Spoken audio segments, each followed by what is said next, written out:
It may seem strange to people outside of our ranks, but we know that our companion that was given to us by God, it's actually not just our choice. Now, it is our choice. But when you look at it in reality, the church that you go to is not really your choice. The pastor that you sit under, it should not be your choice. I mean, I hear it all the time that there's people who actually come to Happy Valley, and I wasn't their choice of a pastor. That always makes me feel so wonderful. I mean, they're just being honest. They would have rather went here and there and there. And they're trying to make a point whenever they will tell me that.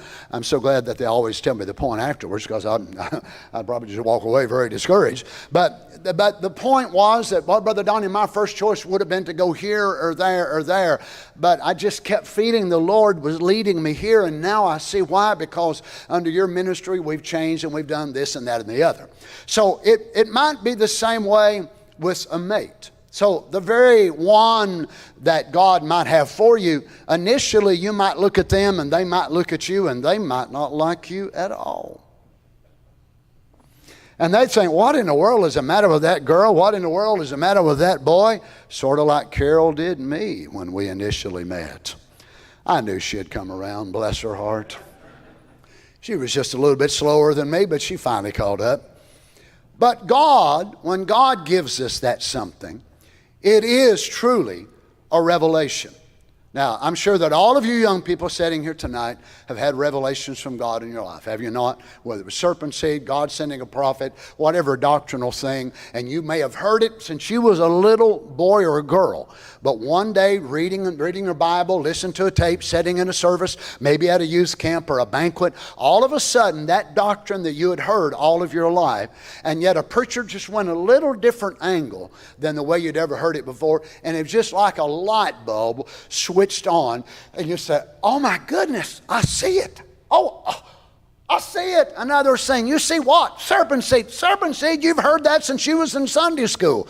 But all of a sudden it becomes so real to you. What was that? A revelation from God.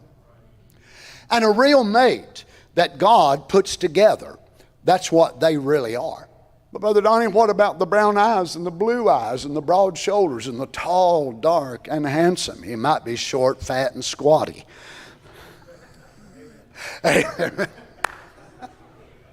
Sister Sarah, are you saying amen? I noticed it was just one-sided there.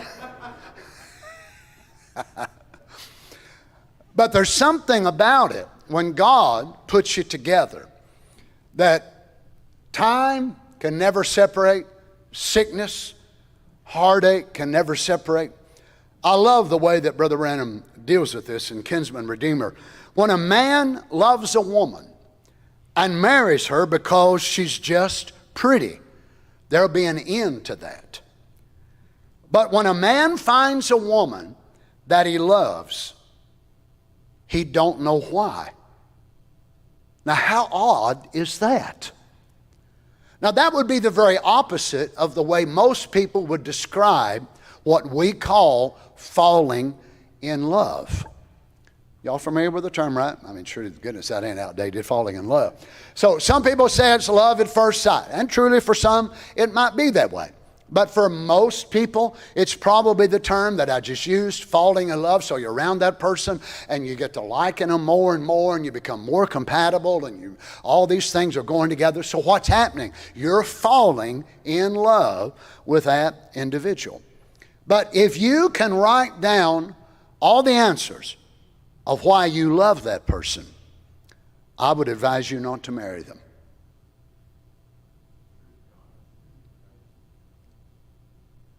Brother Donny, you didn't catch the quote.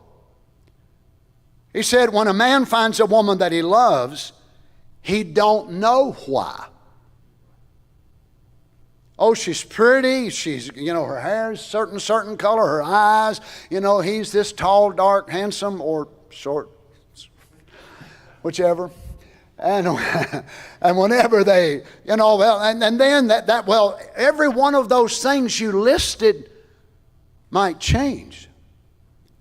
So as the electrician was up on the roof of a certain Baptist church. And he's repairing an electrical wire. And he gets into that wire, and his body grounds the wire.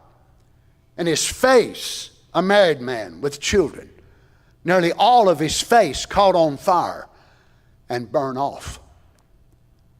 So if his wife married him because he was handsome, and she goes to the hospital, his flesh is melted.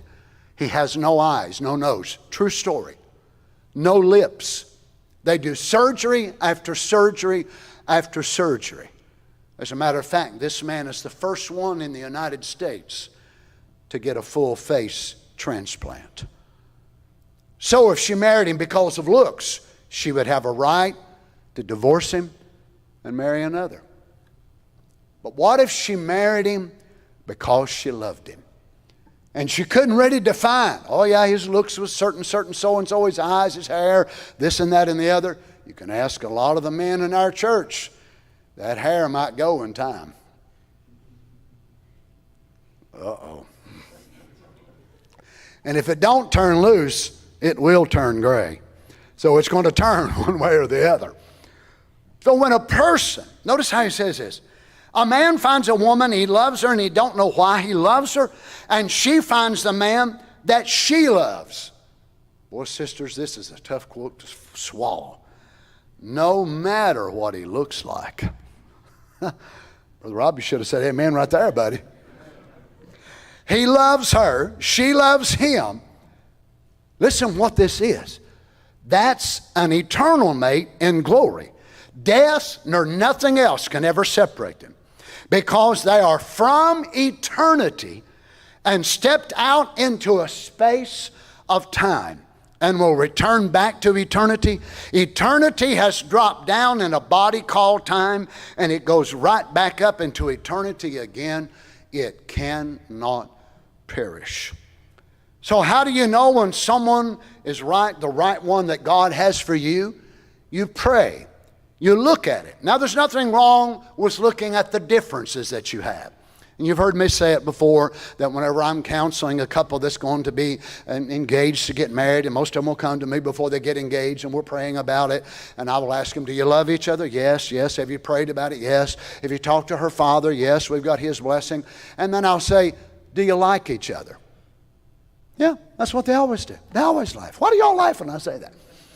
Now, the reason I ask that is because after counseling 40 plus years of married people, what I find is many times things that get on one another is things they don't like about one another. It's not that they don't love each other anymore, but it's just the habitual day-to-day activity. Say some of you guys don't pick up your clothes very well. Now, I'm not saying, I'm just saying, I'm not saying that there's anybody guilty here. And all right, we got a brother here under conviction. Lay your hand on him, Mercedes. So he doesn't pick up his shoes very well. And each of us have our makeup. The girl was raised in her norm. The boy was raised in his norm. And when you come together, what are you going to do? You're going to have trade-offs. And you're going to find a new norm and create a new one.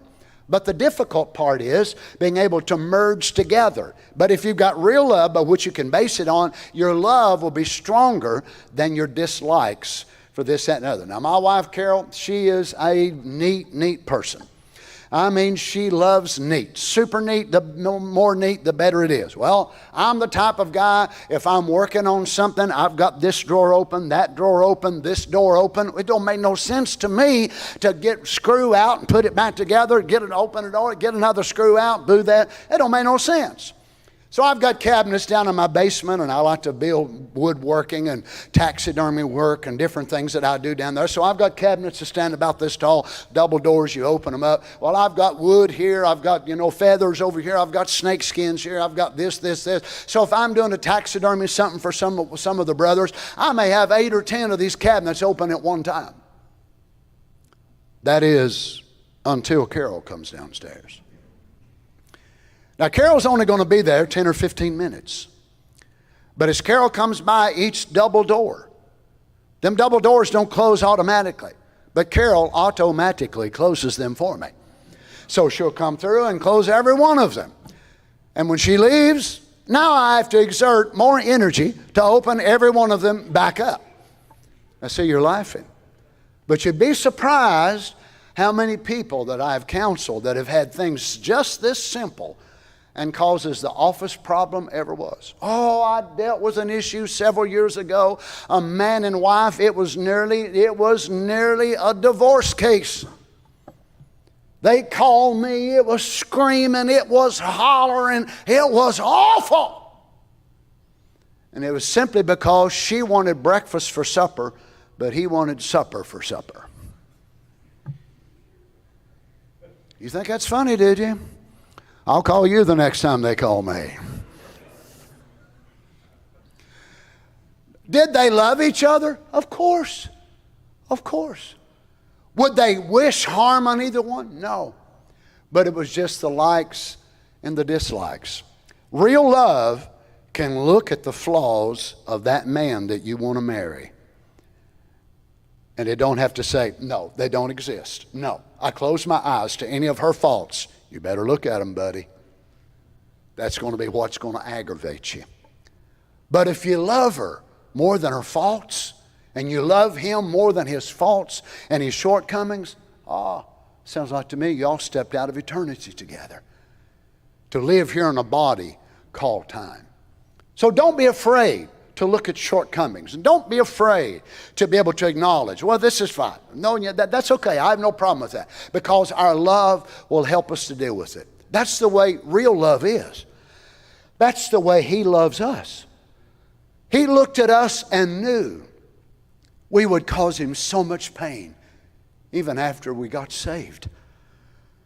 But he loved us so much, he said, I'm willing. I'm willing to embrace you with all your shortcomings. Aren't you glad? Boy, I'll tell you one thing, if Jesus didn't love me like that, there'd be no hope for me. How do you know when someone is right, the right one God has for you? Again, approach it prayerfully, open-hearted, open mind, be able to look and see, are you compatible? And don't just look at him. But whenever I'm counseling sisters, I will tell them, that young man that you're looking at, see how he treats his mama. See how he treats his sisters if he has them. That'll give you a pretty good idea of how he's going to treat you. Because if he has inferiority complexes toward women, if he's raised by a strong woman in the house, he may take that out on you once you're married. I might ought to go into this office here and finish this. And it's the same way, young men, whenever you are looking to marry a girl. Look and see how she treats her daddy. Look and see how she treats her brothers, her uncles. Look and see how she treats the pastor or other men of authority in her life. Because don't think she's going to despise the pastor and her father and every other male figure in her life, and all of a sudden, oh, she's just going to melt in your arms and everything is going to be wonderful. You're dreaming, boy. I should say you've got a nightmare. Why? Because there's something in her that has molded her that way. Real love can look at that. Now see, some of y'all thinking, I'll never be married. I'd rather for you to delay it and find the right one. I don't want to talk to you all in there. Right? So when it's real love, it can look at the flaws, the shortcomings, the mistakes, and there's something in you that drives you toward that individual because it'll be God that pulls you together. Clear?